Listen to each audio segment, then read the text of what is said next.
Bonjour à tous, je suis Alexandra, je suis directrice artistique chez Plume et je suis aujourd'hui avec Marine, qui est fondatrice de Maison Ma Vie et dont vous avez pu découvrir l'intérieur haut en couleur dans notre dernier home tour, qui est depuis le mois dernier sur le site de Plume. Bonjour Marine. Bonjour Alexandra. Alors, on est là toutes les deux aujourd'hui pour vous parler de la couleur, comme ça ne se voit pas par ici d'ailleurs. Mais l'essentiel est chez Marine, qui est experte en la question. Marine, je te laisse te présenter rapidement. Oui, écoute, je suis décoratrice d'intérieur, Alexandra, et puis j'ai une première formation initiale aux Beaux-Arts. Donc, je me suis spécialisée en peinture et en photographie dans un premier temps. Et après, j'ai fait des décors pour le cinéma et j'ai voulu travailler directement dans les intérieurs. C'était extrêmement important pour moi de participer au bien-être quotidien en fait dans notre vie à tous. Et donc, je me suis spécialisée dans l'intérieur, mais avec toujours cette notion d'avoir la couleur en fait en première ligne de mire.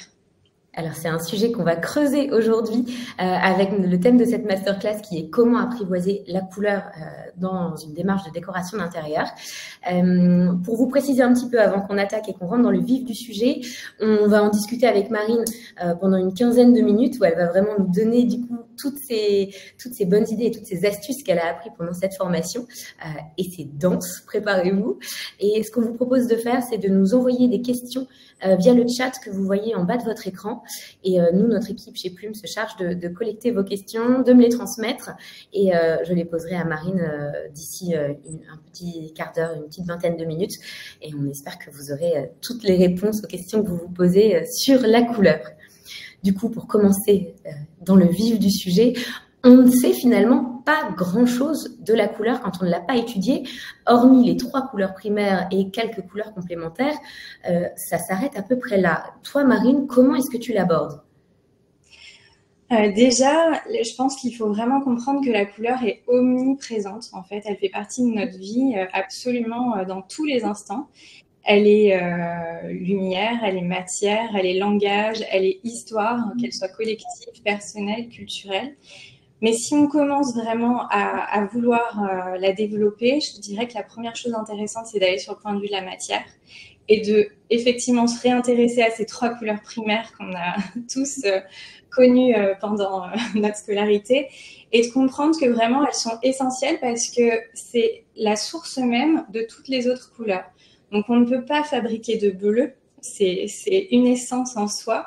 Le rouge, c'est la même chose et le jaune, c'est la même chose. Alors que toutes les autres couleurs vont découler de cette première base de notre pyramide. Ensuite, on va avoir les complémentaires. Les complémentaires, elles sont essentielles aussi parce que je vais vous donner un exemple, un premier exemple intéressant, c'est les images rémanentes. Si vous fixez en fait très longtemps du vert, avec un fond blanc, c'est encore plus facile. Donc, vous fixez un objet vert et vous regardez ensuite votre mur, vous verrez du rouge. Donc, c'est pour ça d'ailleurs que dans les hôpitaux, en fait, ils sont habillés en vert. C'est pour nous faire oublier ce rouge qui est présent. Et ça a une importance capitale parce qu'en fait, elles vont tout le temps communiquer ensemble.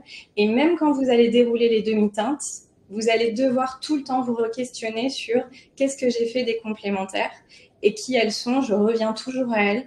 Je me rappelle toujours que j'ai du bleu avec du orange, que j'ai du jaune avec du violet et que j'ai du rouge avec du vert. Et en fait, de ça, même quand vous créez des camailleux, il faut aller rechercher en fait sa correspondance parce qu'elles ont tout le temps besoin de communiquer l'une avec l'autre. Après, on a les 3 demi-teintes, le marron, le rose et le gris. Et après, on a le noir et blanc. Donc, en gros, on a une pyramide de 11 couleurs et tout le reste, ce sont des teintes. Donc, c'est quoi la différence entre une teinte et une couleur finalement ? Une teinte, si tu veux, c'est soit la nuance d'une couleur, donc c'est de la couleur plus du blanc, ça c'est sa nuance. Ça peut être son ombre avec du noir. Ça peut être en fait tout le travail plastique et matière, là pour le coup, que tu vas faire pour la transformer, l'assombrir un petit peu ou l'éclaircir, et donc donner en fait, pour nous on aurait tendance à dire une nouvelle couleur, mais en vérité tu donnes une nouvelle teinte. Donc, tu as une infinité de possibilités finalement. Ça, c'est un éventail que tu peux étirer à l'infini.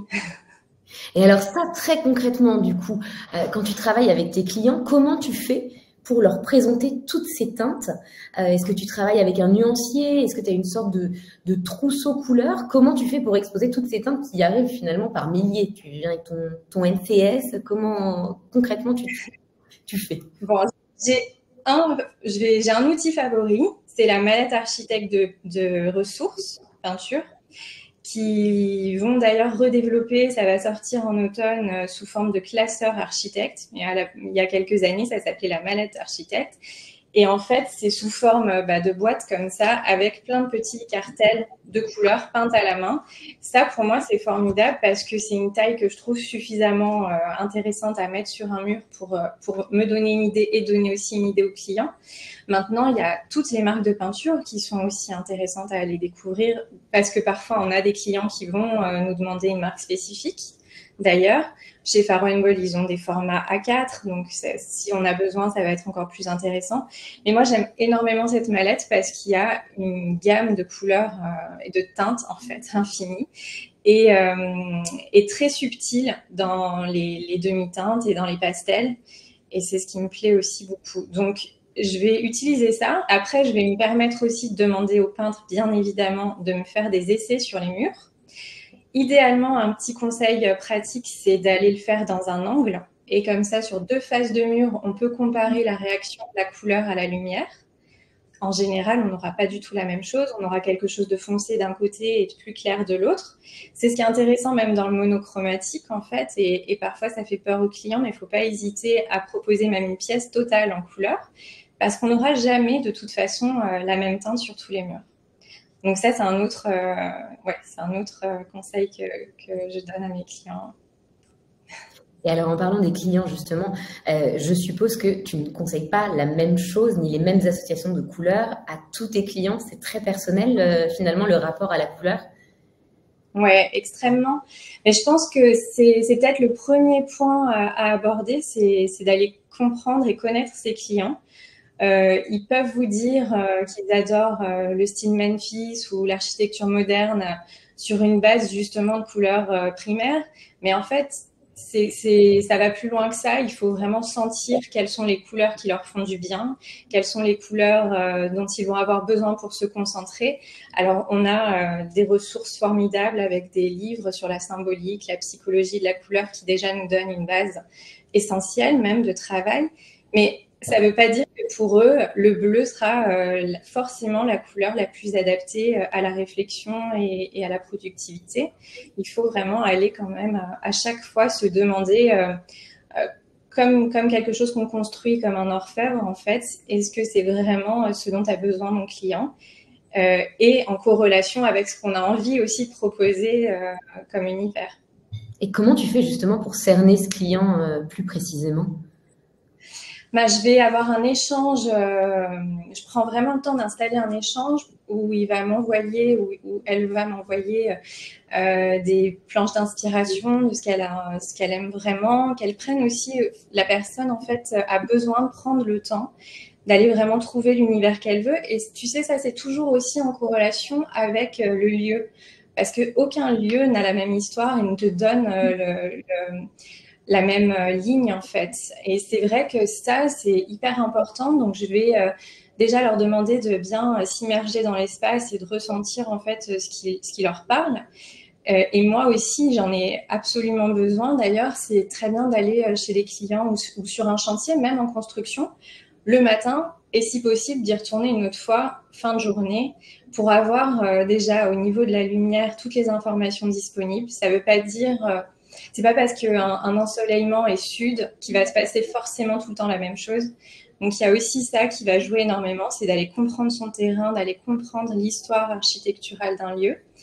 Et ensuite, de demander vraiment au client d'aller puiser dans sa source d'informations personnelles pour vraiment tirer un maximum de profit dans ce qui va lui correspondre. Donc, du coup, c'est vraiment une question d'émotion, finalement, cette histoire de couleur. Oui, la couleur, en fait, je l'ai dit un petit peu avant, mais c'est vrai que c'est toute notre histoire culturelle.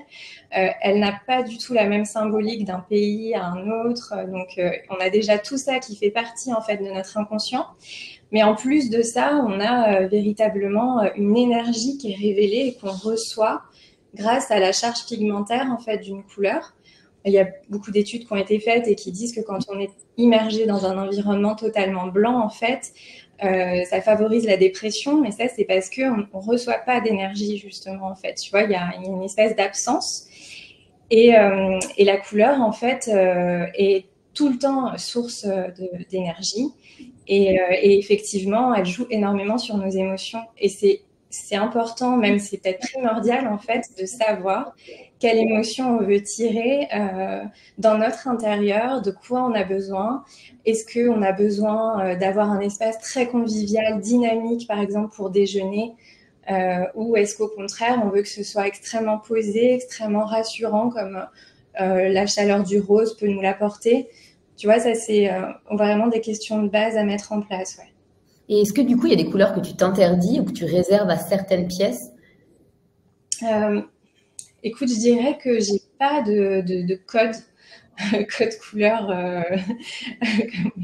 J'ai pas des règles préétablies parce que je pense que absolument toutes les teintes, en fait, ont leur intérêt et, et sont valables. Il faut même justement des fois faire des choses qui nous déstabilisent un peu et aller se confronter à des couleurs qui nous plaisent pas pour vraiment être sûr que c'est ça, un peu comme quand tu vas dans un musée et que tu vois une œuvre et elle te déroute pendant des jours et tu te dis j'ai pas du tout aimé, mais en fin de compte, peut-être une semaine après, elle a révélé quelque chose chez toi qui était essentiel. C'est un peu la même chose, sauf que je te dirais que peut-être le seul principe quand même vraiment qui est important pour moi, c'est de limiter les couleurs trop fortes. Donc, je prendrais pas en fait une décision avec 4 couleurs très fortes et quelques demi-teintes. J'irais plutôt d'abord sélectionner une couleur forte ou deux et des demi-teintes pour créer un univers vraiment cohérent et agréable à vivre, parce que c'est évident en fait que l'énergie peut être un peu trop forte quand tu es dans des charges pigmentaires très élevées trop longtemps. Alors ça, on a déjà abordé le sujet pendant le home tour, mais je pense que c'est hyper intéressant d'en reparler. Comment tu fais justement pour faire cohabiter toutes ces couleurs ensemble quand tu décides dans une même pièce d'en avoir deux, trois différentes, ce qui n'est pas forcément quelque chose d'habituel? Je reprends cette première idée d'aller vraiment comprendre leur complémentarité. Je vais déjà sur ça.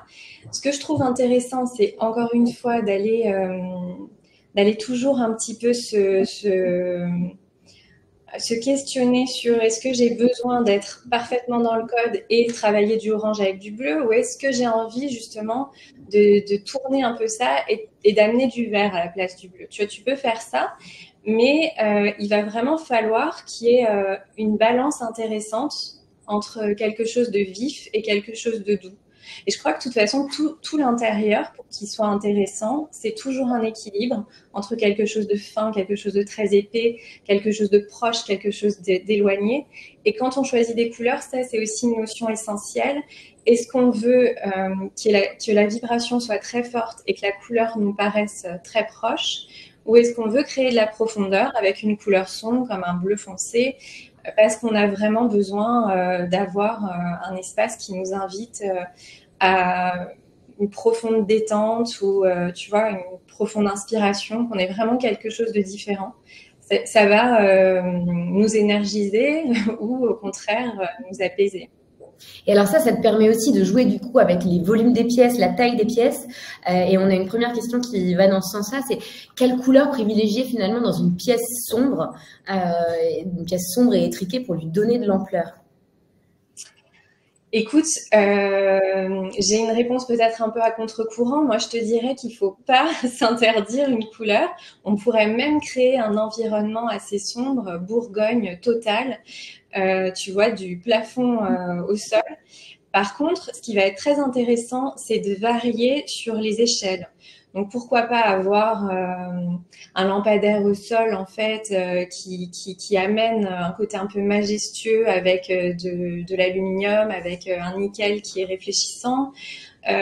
Pourquoi pas avoir un coussin qui a été vraiment très très très bien choisi, avec un tissu, avec une trame en fait qui amène un volume, qui amène des choses un petit peu, comment dire, variées, tu vois, juste sur une pièce. En fait, on n'a pas besoin d'aller véritablement trop loin. Maintenant, si on veut quelque chose d'extrêmement fort, on peut travailler la rayure. Pourquoi pas que sur 2 pans de mur. Comme ça, en fait, ça casse le cube de la boîte et ça nous donne en fait un angle qui va forcément étirer, grossir les choses. Mais si une décoration, elle est super bien pensée, tout est coordonné parfaitement et qu'on est dans un univers magnifique, qui soit sombre, qui soit très clair, en fait, c'est un ticket gagnant, quoi. Donc, Et on oublie le volume de la pièce finalement, parce que l'attention est déportée. complètement. Après, ça ne veut pas dire qu'il faut juste faire une pièce monochromatique et puis avoir un élément. Mais on n'est pas obligé d'aller amener trop de choses. On peut faire un petit travail sur le plafond. On peut ajouter comme ça quelques petites variétés dans le graphisme, notamment avec de la rondeur et du carré. On essaye de casser en fait les lignes. Sur 2-3 éléments, ça suffit. Alors, on parlait du blanc tout à l'heure, et du coup, est-ce que tu t'interdis complètement d'utiliser le blanc ou est-ce que tu l'utilises de façon finalement un petit peu détournée pour t'aider à composer tes palettes de couleurs? Ouais, bah, pour reprendre un point dont on a parlé dans le home tour, il y avait ces espaces de respiration, ces fameux. Mais là, juste derrière moi, il y en a un notamment. En fait, ça va être un blanc qui est teinté. Donc ça, j'essaye de tout le temps trouver une balance en fait dans la composition en fait de mon univers pour qu'il y ait des espaces de respiration. Mais je pense que si tu as trouvé une très belle teinte et que tu l'associes à du blanc ou même du noir et blanc, ça peut faire vraiment une trilogie magnifique aussi. Moi, je suis pas Newton, le noir et le blanc, je les aime, c'est des couleurs pour moi. Je les utilise aussi. Mais c'est vrai que je vais d'abord mettre la primeur sur une couleur qui fait plutôt partie des primaires ou des secondaires et après utiliser du noir et du blanc. Et alors, par exemple, très concrètement, dans une pièce, sur un plafond, est-ce que tu recommandes, si tu as une pièce colorée, de peindre le plafond en blanc pour apporter de la lumière, pour apporter une tonalité différente, ou est-ce que justement, tu vas jusqu'à teinter ton blanc même sur les plafonds? Ah ouais, de toute façon, j'utilise et je demande à tous les peintres, donc jamais de blanc pur. Ça, moi, je travaille pas comme ça. Il y a toujours du blanc qui est teinté. Et c'est vrai que les plafonds, écoute, j'apprécie de plus en plus, même qu'ils soient colorés, en fait. Et je trouve que ça fonctionne extrêmement bien. Je lisais dans certains manuels que ça pouvait finalement rétrécir la hauteur, mais je l'ai pas du tout vécu en expérience, en fait, de toutes les expériences que j'ai eues. Donc, je dirais même qu'il faut oser aller mettre un coup de couleur sur le plafond. Alors, en parlant de couleurs, donc j'en profite en même temps, je regarde vos questions que Léa me transmet et comme ça je te les partage, Marine. Il y a quelques questions assez précises d'un point de vue plutôt lexical sur les demi-teintes, les couleurs fortes. Est-ce que tu peux nous repréciser ce que tu entends par là, par demi-teinte et par couleur forte? Ok. Bah là, c'était vraiment le classement général des couleurs. On les sépare en 3 parties. Donc, les couleurs primaires, qui sont bleu, jaune et rouge. Et ensuite, les couleurs complémentaires et secondaires. On donne ces 2 noms. Et ensuite, les couleurs qu'on appelle demi-teintes. Parfois, en fait, elles sont pas forcément même nommées. Mais je disais, moi, je les utilise comme ça, dans une sorte de structure pyramidale. C'est le marron, le rose et le gris. Après, en fait, finalement, à partir du moment où tu fais un mélange avec une couleur primaire, enfin même avec 2 couleurs primaires, tu as déjà en fait une demi-teinte. Si tu ajoutes un peu de blanc. Mais voilà, l'idée, c'est d'abord les classer dans cette première structure et ensuite, finalement, on peut appeler demi-teinte n'importe quelle nuance. Donc, je te disais une couleur plus un petit peu de blanc. Ok. Et les couleurs fortes, à l'inverse? les couleurs fortes, là, pour le coup, on va dire que c'est les couleurs pures, donc les couleurs plutôt primaires et secondaires. Un autre outil qui est très intéressant à avoir dans sa mallette couleur, c'est le disque chromatique. Alors, le disque chromatique, il va simplement nous montrer ses primaires, ses secondaires, et ensuite les mélanges entre les primaires et les secondaires.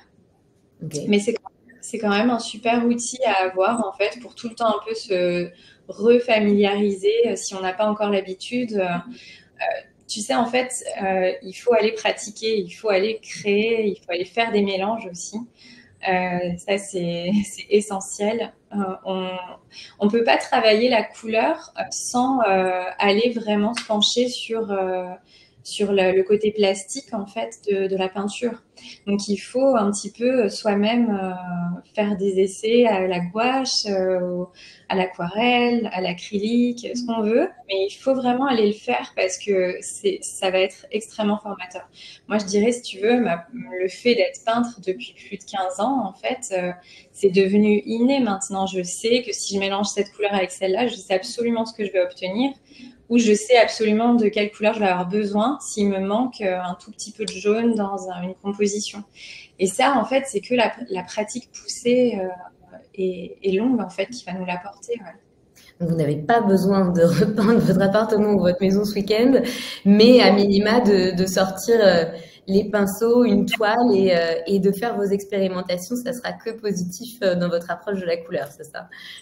Ouais. Ouais, d'ailleurs, il suffit d'avoir des petits morceaux de papier aquarelle ou de prendre un petit bout de toile. On n'est pas obligé d'acheter un rouleau de toile, mais on peut avoir un petit morceau qu'on découpe sous format un petit peu de petits cartels, comme je vous les ai présentés pour les nuanciers. Et en fait, là-dessus, vous allez créer vos mélanges, déjà trouver vraiment vos teintes préférées. Parce que c'est formidable d'avoir accès en fait aux nuanciers, mais de toutes les marques qu'on adore d'ailleurs, hein.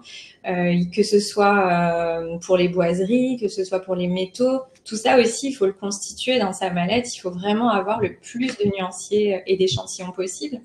Mais aller créer vos propres couleurs, ça va vraiment vous donner des informations supplémentaires. Un coût d'autant plus d'avoir cette mallette la plus riche possible. Du coup, qu'est-ce que tu préconises pour finalement garder un équilibre entre ne pas investir trop d'argent non plus dans ce trousseau couleur finalement, mais qui soit assez efficace pour pouvoir répondre aux envies de tes clients? Écoute, je dirais que déjà, on peut le constituer un tout petit peu sur le temps. Donc, on n'est pas obligé de tout acheter d'un coup. L'essentiel pour commencer, c'est d'avoir bien sûr un petit éventail RAL, parce que ça va nous permettre de communiquer avec tous les artisans, donc de pouvoir donner les concordances en fait selon les matériaux qu'ils vont eux utiliser pour être sûr qu'on est dans la bonne gamme de couleurs. Après, je vous ai parlé de cette mallette architecte chez Ressources. Ça, c'est mon essentiel, mais il faut aller voilà, trouver la vôtre, votre mallette à vous de ce point de vue-là. Si vous avez besoin effectivement de format un peu plus grand ou pas. Moi, je n'en ai pas besoin. Je trouve que le cartel A6, c'est très bien parce que justement, si j'ai besoin de plus, je vais demander à un peintre de peindre sur un mur. Donc, ça me va très bien comme ça. Après, je vous ai parlé du disque chromatique. Et je dirais qu'un autre essentiel pour moi, c'est d'avoir des bases de livres aussi qui vont tout le temps nourrir en fait le processus créatif. Donc, pour ça, je ne sais pas si on notera peut-être quelques références. Oui, j'ai quelques questions justement sur tes recos de livres, sur les couleurs, sur les émotions. Et pareil, si tu as des recommandations de formation, voir si tu en donnes toi-même. Ça, je pense qu'on pourra vous partager toutes ces ressources-là en fin de masterclass avec grand plaisir. Ouais. J'ai d'autres petites questions très concrètes. Par pièce. Par exemple, dans la salle de bain, est-ce que tu as des couleurs que tu recommandes en particulier? La salle de bain, pour moi, comme l'autre pièce d'eau WC, c'est vraiment le lieu parfait, en fait, pour être le plus créatif possible. Parce que c'est celui qui fait le moins peur aux clients, déjà, pour commencer. Et si pour vous, vous n'êtes pas encore extrêmement familier avec la couleur, c'est là que vous pouvez vous permettre d'aller sur des tonalités plus fortes et plus tranchées.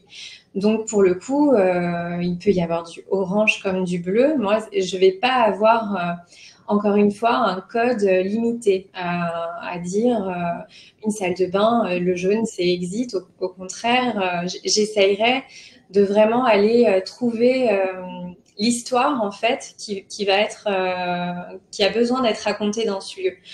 Nous, ce qu'on a besoin de faire, c'est de magnifier un espace. Donc, cet espace, il a vraiment des choses à nous dire du point de vue de sa forme, du point de vue de sa géométrie et son ensoleillement.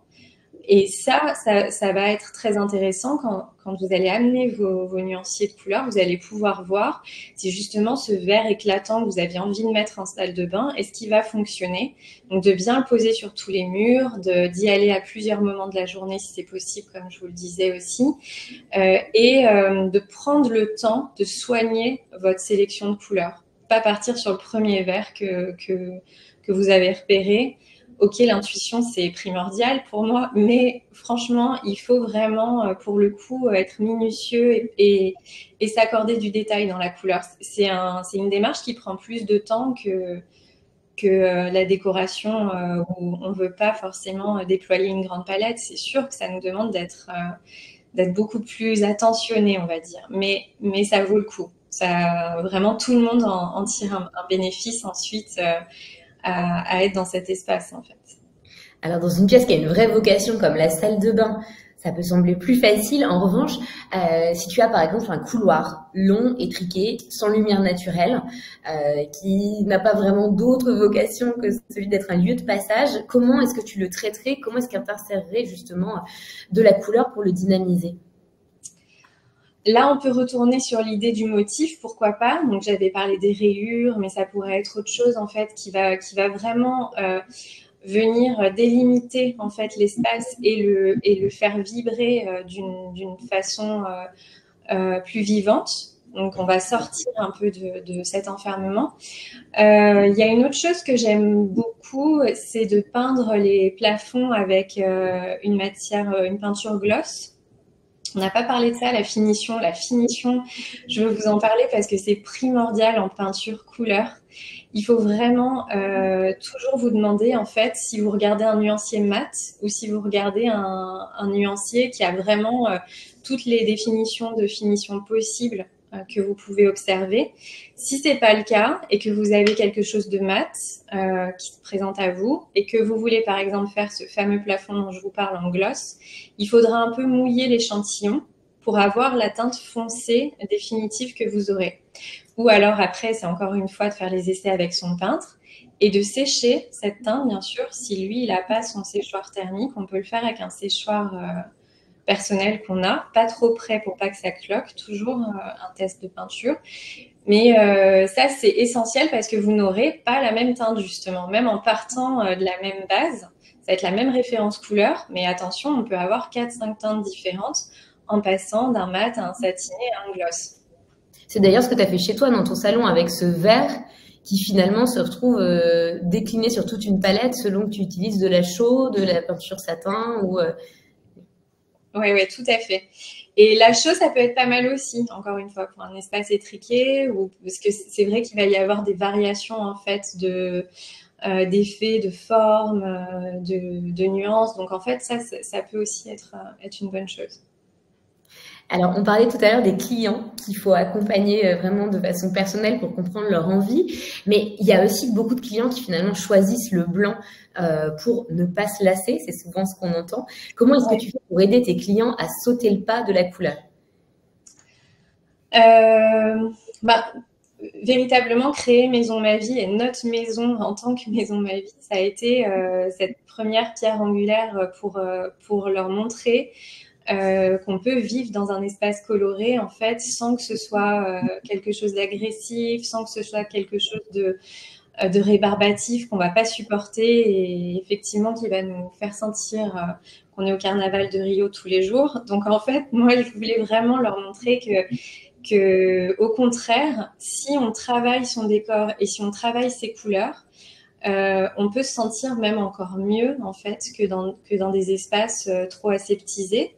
Ça ne veut pas pour autant dire qu'il faut complètement lâcher les chevaux et puis se mettre aucun frein. Il faut vraiment ce que je vous disais déjà auparavant, c'est vraiment aller approfondir sa palette, quoi. Prendre bien le temps de trouver ces nuances, en fait.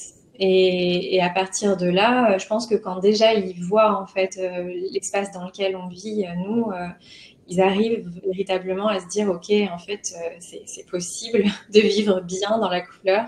Et même après, je dois dire que ceux qui étaient les plus frileux me demandent le plus de couleurs. Donc, pour convaincre vos clients, vous montrez le home tour de Marine au vôtre et ça devrait fonctionner.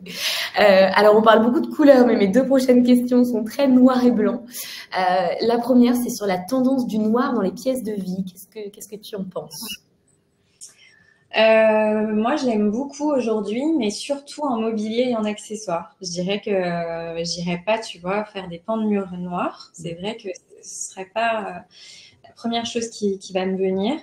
Mais effectivement, d'avoir un très beau fauteuil noir, une pièce forte totale, en fait, ça structure très bien l'espace et en même temps, ça crée un effet un peu flouté de la forme qui devient juste une sorte d'objet comme ça, sombre et imposant et qui donne vraiment beaucoup de corps et d'identité. Donc ça me plaît, moi. Et alors sur le blanc, c'est à nouveau sur les plafonds. Quelle finition tu préconiserais pour un plafond blanc? Pour un plafond blanc, on n'a pas vraiment besoin d'aller chercher des finitions haut de gamme ou d'aller se demander s'il a besoin d'être lessivable, parce que clairement, on n'y met pas les doigts. Donc là, pour le coup, on voit avec son peintre ce qu'il peut utiliser de plus simple. Et en général, ça va être un mix un peu mat satiné. Voilà, quelque chose d'un peu poudré, en fait, ce sera très bien et suffisant. On n'aura pas besoin d'avoir justement à l'intérieur une résine qui va permettre de lessiver la zone. Donc là, pour le coup, on est bien, on prend le plus facile. Alors, je sais que tu as une attention particulière aux détails, jusqu'aux interrupteurs de couleurs. On a une petite question sur les portes qui font justement la transition entre 2 pièces qui peuvent être de couleurs différentes. Comment est-ce que tu traites cette porte pour qu'elle soit à la fois, j'allais dire assortie, mais non, l'idée c'est pas forcément d'être assortie, mais qu'elle fonctionne de façon chromatique à la fois dans une pièce et dans une autre? J'ai tendance en fait à essayer que l'univers chromatique s'installe sur la plus grande zone, donc je vais intégrer la porte. Ça va être ma première approche. Si par exemple je suis dans une pièce, c'est mon cas ici, où les murs sont majoritairement de ce blanc teinté parce que j'ai beaucoup d'informations autres, j'ai tout ce mobilier qui est en couleur, je vais aussi l'appliquer sur la porte. Et par contre, de l'autre côté, j'ai un couloir qui est totalement vert, on va faire les portes en vert. En fait, on continue cet environnement chromatique unique, quoi. Et les plaintes, du coup? Pareil, pareil. En fait, c'est comme si la première structure chromatique qu'on doit se donner, c'est le monochrome. Donc, on part sur ça vraiment, de se dire, je dois absolument avoir tout de la même couleur. Et ensuite, on va pouvoir se permettre, moi je vais dans ce sens-là. C'est peut-être étonnant parce que je pense que d'autres personnes iraient doucement en montant en gamme.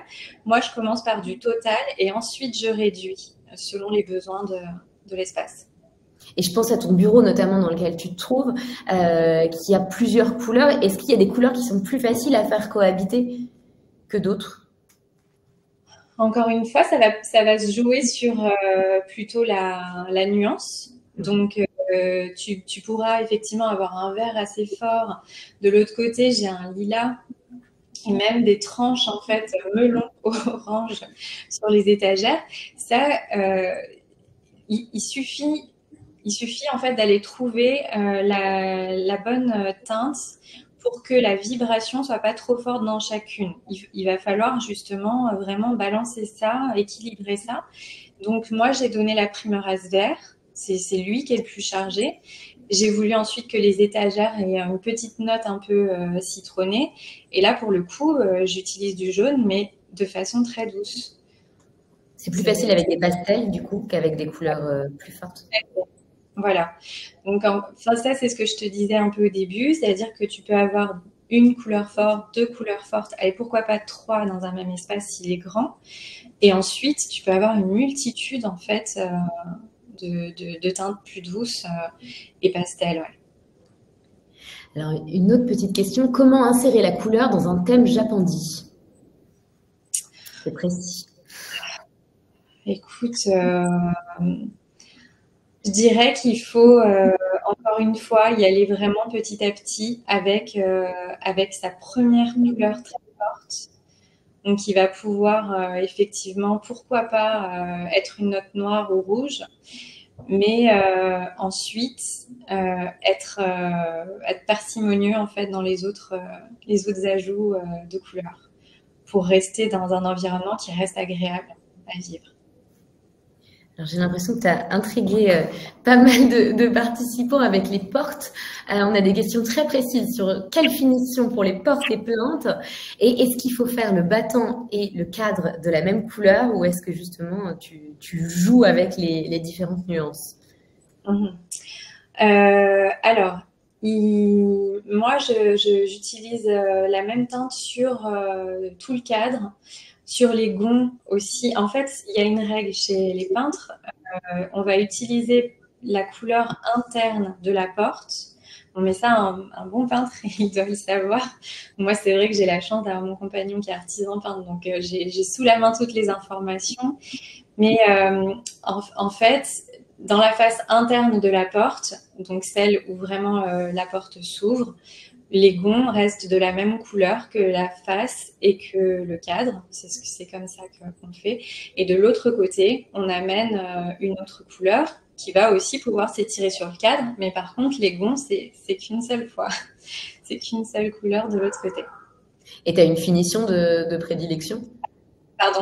Satiné, je dirais. En fait, moi, j'ai voulu du mat. J'adore ce fini ultra poudré, tendu, qui a un côté un peu, on a l'impression qu'on fait une plongée un peu dans la couleur.